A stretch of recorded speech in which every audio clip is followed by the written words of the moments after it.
Let's see if I can get a longer review this time.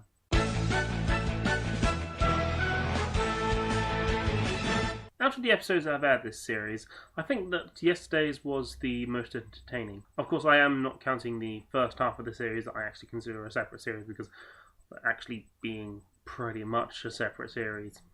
Because I'm not falling into the American season lineup change.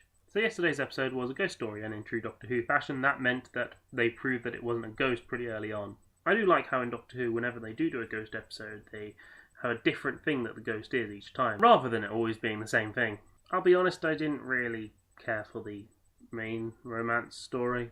I just found it boring, to be honest. It was not the highlight of the episode. That said, I did prefer a bit more towards the end, when they actually were wrapping things up. And I guess since it was in the length of a Doctor Who episode, it didn't have many of my biggest problems with media romance stories. On the other hand, there is a romance in this episode that was written well. That's a spoiler. I thought it was interesting that we got a bit more attention to the fact that Clara and the TARDIS have a bit of a conflict.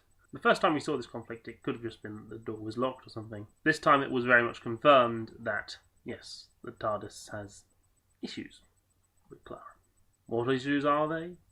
Hopefully Moffat won't wait until next series to reveal them. Right, Moffat. I like the little reference to the classic John Pertwee era of Doctor Who.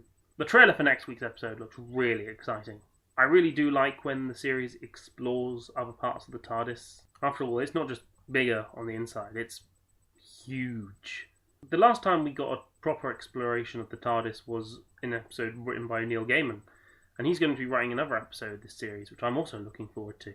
So yes, of course, being a trailer, there's not really much I can say about it, which is odd considering there are other trailers I can say more about, but with Doctor Who episode trailers, it's a little harder to do so. Well, I guess that's all for today. Hopefully this was indeed a longer review than usual. See ya.